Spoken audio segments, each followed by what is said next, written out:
This is a 2009 Chevy Traverse.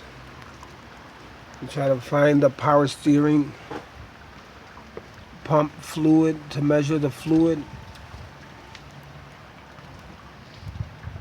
That's the master cylinder down there.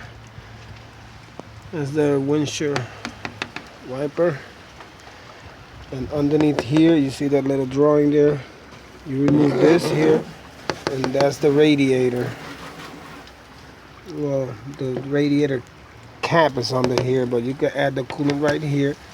But the power steering pump is nowhere to be found.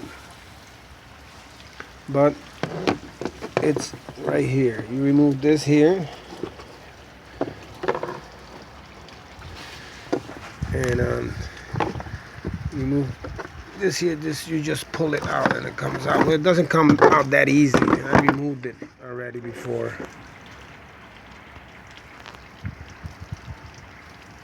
And there you go. This is where it is right here.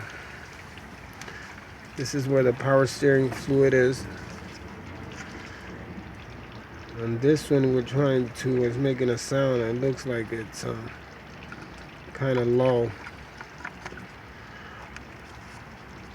Yep, again, this is the 2009 Chevy Traverse.